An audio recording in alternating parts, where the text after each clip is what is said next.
পাইতাম না যদি জসিম ভাই আমাদেরকে আগলিয়ে না রাখতো। আজকে উনি আমাদের আগলিয়ে রাখে।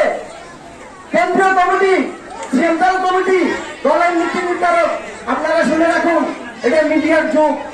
স্পষ্ট ভাষায় বলি, জসিম ভাইয়ের নমিনেশন আপনারা দেন, আপনারা দিয়ে দেখেন, মেঘনার পরে জসিম ভাই আসা লাগবে না। আমরা যে ভোট দিব ওই ভোটে আর অন্য কারোর ভোট প্রয়োজন হবে না। আমরা ভোটের বাক্স পুড়িয়ে দেবো, জসিম ভাইয়ের কাজ এখানে লাগবে না। কারণ এত জনপ্রিয়তা, তার জনপ্রিয় শিখর আজকে মাটির নিচে 70 হাত নিচ পর্যন্ত আছে এই জনপদে। কেউ কেউ অস্বীকার করতে পারবেন জসিম ভাইয়ের জনপ্রিয়তা নাই? জনপ্রিয় লোককে যদি আপনারা নমিনেশন না দিয়ে বিভিন্ন পায়তারা করেন, বিভিন্ন ভাবে এই দলকে নষ্ট করতে চান, বুড়িচন্দ বাবুল ভাইকে নষ্ট করতে চান, বিএনপিকে নষ্ট করতে চান, এটা কি কোনো শুভলক্ষণ হবে আমাদের জন্য? আমরা জসিম ভাই ছাড়া বুড়িচন্দ বাবুল ভাই থেকে তাদের শিশুর অন্য কোনো প্রতীক দেখতে চাই না। একমাত্র জসিম ভাই হবে বুড়িচন্দ বাবুল ভাই আন্দোলন সংগ্রামে যিনি আমাদেরকে আগলিয়ে রেখেছেন, আজকেও রেখেছেন, ভবিষ্যতে রাখবেন। তবে জসিম ভাইকে এই নির্বাচনে আসতে আমরা দুর্গাপুরবাসী বাধ্য করেছিলাম। কারণ কয়েকদিন পরে পরে নমিনেশন নেয়, নমিনেশনের কাজ শেষ, ফেল করছে, আবার ফিরে যায়। এই ধরনের নেতা আমরা চাই নাই।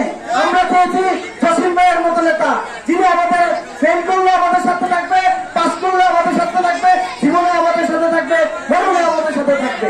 এই ধরনের নেতা চেয়েছি। আজকের এই স্মরণ সভায় মাগফিরাতের দোয়া করবো। মাগফিরাতের জন্য দোয়া হবে কাদের জন্য?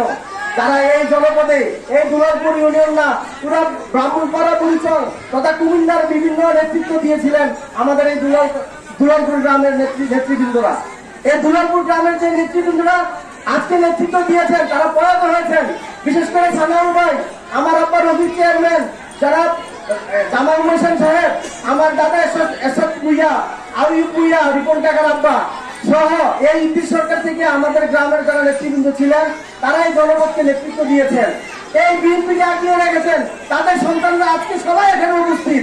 এমন কোন লুটপাট নাই যে লুটগুলো আওয়ামী গেছে, লুটগুলো অন্য কোনো দলে গেছে, সবাই এখানে উপস্থিত আছে। আমরা সেই পরিবারের সন্তান, রিপন ভাই উপস্থিত, আমি উপস্থিত, আমাদের সব আওলাদ এখানে উপস্থিত।